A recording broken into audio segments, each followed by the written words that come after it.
What up YouTube? Salvador Brigman here. Welcome back to the Crowdfunding Demystified YouTube channel.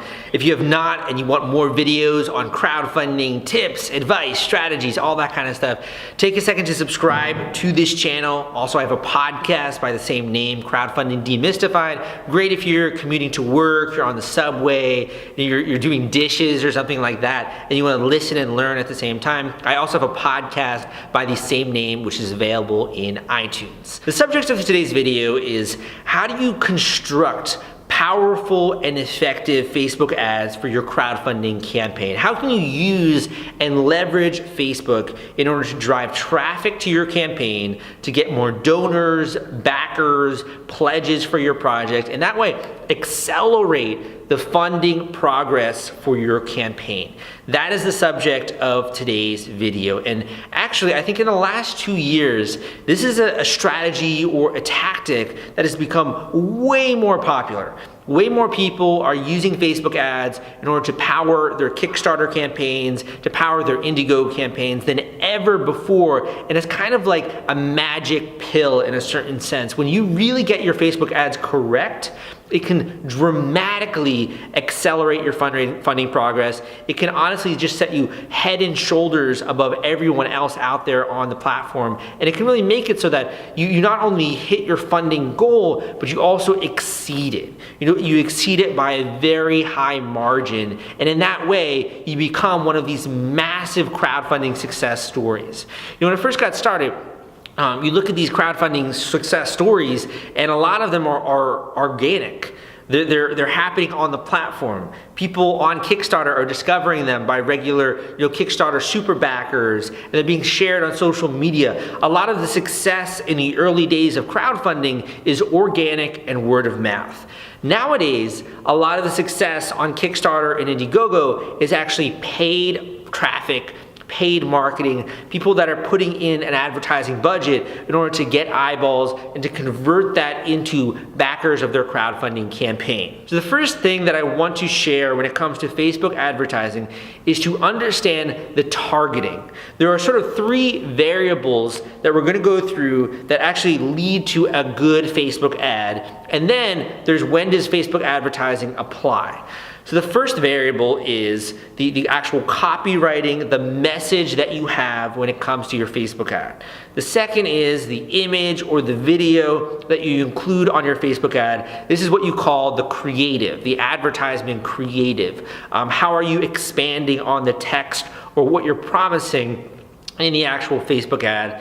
The third is the actual call to action. What is the link that you're sending people to? And if that link is something like a landing page, that would be another variable in your Facebook advertising system, the strategy that you're doing to get people interested in your project.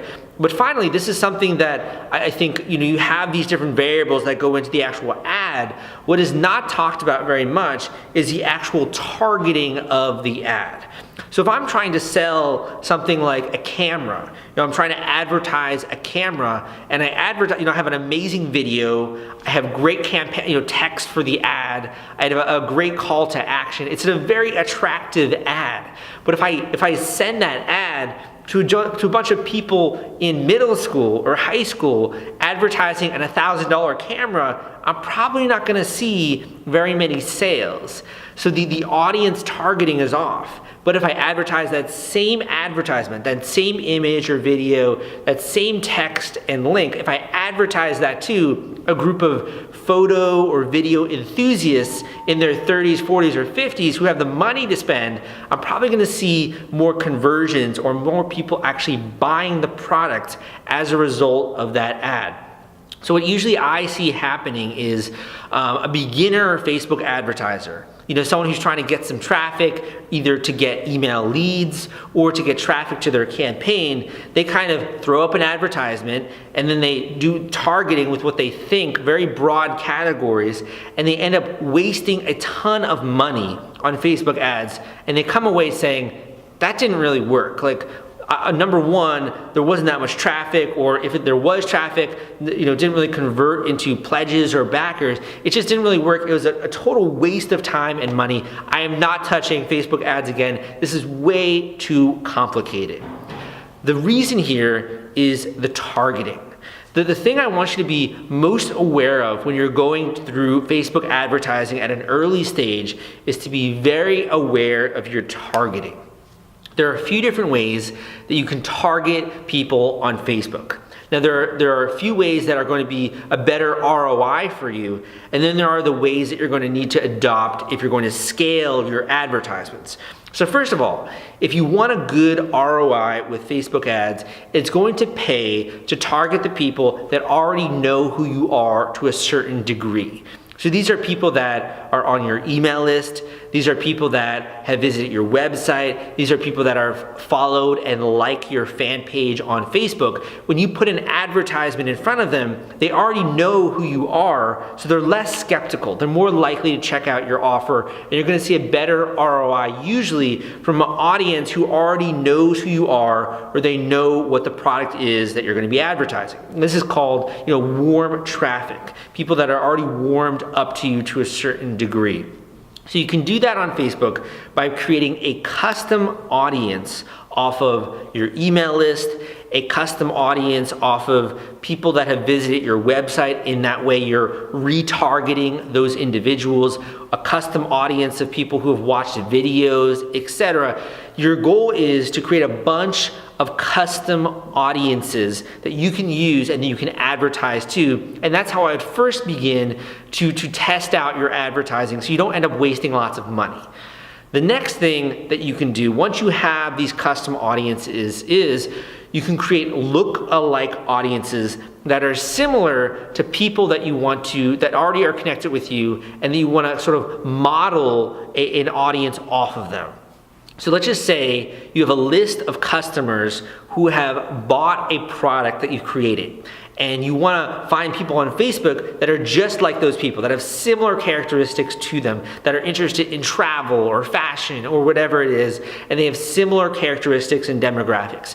You could take this first step of creating these different audiences, and then you can create look-alike audiences off of them, and you can see the data when it comes to how people are engaging with those ads, how people are responding to them. That is the next way to get a better ROI on Facebook, is to create look-alike audiences off of your custom audiences. So this is sort of the pool you're playing in, the kiddie pool, as you're getting started with Facebook. You're learning about, first, targeting people who know you. Second, targeting people who are very similar to people that already know you. You're working off of this base of customers initially. And that's while you're getting your targeting right, while you're getting your messaging right, while you're getting your image right, all these different variables that we talked about before. You're first getting the advertisement right, so that it's something that people visually like, a messaging that they resonate with. When you send them to something like a landing page, they're actually opting in to the landing page, or they're signing up, or they're doing whatever. You first start with this initial audience. Then next, there is cold traffic and cold leads and people that you're targeting who don't know who you are. They don't know anything about you. They don't know anything about your product. They're people that are maybe enthusiastic about, making YouTube videos or taking photos with their camera, but they don't know anything about your camera or the one that you're making. So the message that you have for this initial group is going to be different from the message that you have for people who don't know you. And that's because we're all on a sliding scale here when it comes to the awareness of our problems and the awareness of the solutions that are out there. So sometimes with an advertisement, you might have to talk about the problem. I could advertise to you, this is an amazing Canon EOS 70D camera that can do all of these different things. It's better than this other camera, Nikon camera, or it's better than this other Sony thing, or it's better than this camera. You should totally get this camera because against everything else, it is amazing. Now I can say that and you probably would be like, your eyes would glaze over because you don't care about the specs. You don't know that much about these other products anyway. You don't really even understand why is it that you would want one of these Canon EOS 70D cameras. Now if I come to the same audience of people and say, hey, would you like to get that cool like blurred background image that you see with YouTubers? Or do you really want to get that high quality audio that you hear on YouTube videos? Do you want it to look like you have a professional camera? But this is something where maybe you have like great lighting and it just looks like it's literally like a television commercial. The problem there, when I'm talking in that way, I'm drawing your attention more so to the problems. So the problem being, oh, my camera doesn't look professional because I don't have a blurred out background that looks really cool. If I come closer to the camera, it might autofocus on me here. You might be able to see a little bit more of the blurred out background. So when I talk to you more at your level, those are things you might care about. I'm a YouTuber. I don't know how to create that effect of a blurred out background. I can say, do you want to learn how to create that effect of a blurred out background? You can say, in order to make that effect, you need a DSLR camera. That sounds very jargony. All that means is you need a camera that's powerful enough with a good enough lens to be able to create that background. One of these is the Canon EOS 70D camera. So if you want a blurred out background, if you want good sounding audio, if you want to look like you paid a video editor thousands and thousands of dollars to make a video, you're going to want the EOS 70D camera, and it's a steal. You're going to get all this kind of functionality for a bargain price at this price. So when I talk to you, I know this is kind of longer, I'm going on longer here, but I really want you to understand this, that people are at different levels of awareness. Sometimes you have to talk about the overarching problem with your Facebook ads. Sometimes it's enough to just say, hey, I just came out with this new camera, or hey, I just launched this new product. Other times when it's more of a stranger, cold audience, you have to draw people more to the actual problem that this product is solving because they're not aware of it. They're not even aware that there's a solution out there.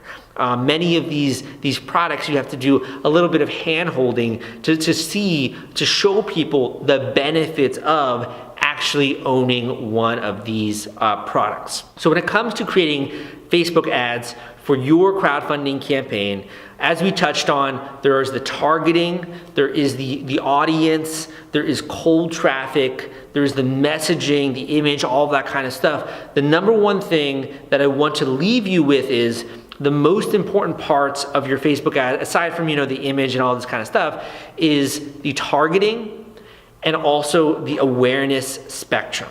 I was actually helping a student who signed on with my system, my crowdfunding system, which I talk about on my webinars sometimes, and he had an amazing product. Like, it's a really cool product, but every time he tried to explain it to someone, they didn't fully understand it.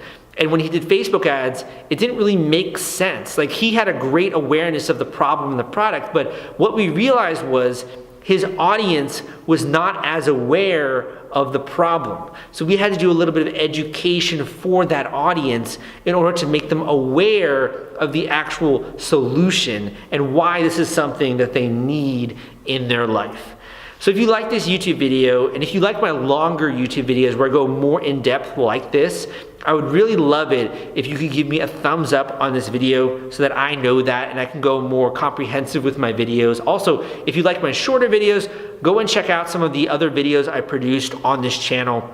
I have a lot of them out there that not only go into Facebook ads and marketing, but also PR, building an email list, all this kind of stuff that you need to do going into the launch of a crowdfunding campaign. And also hit subscribe if you haven't already to get notifications when I come out with new videos. The main way you're gonna apply this tactic, the main way you're gonna apply Facebook ads is in the beginning before you've launched in order to drive traffic to a landing page and collect email leads, people that are interested in your product. And number two is when you're live to get attention to your crowdfunding campaign. Again, my name is Salvador Brigman. Thank you for joining me here on this video, and I'll see you next time.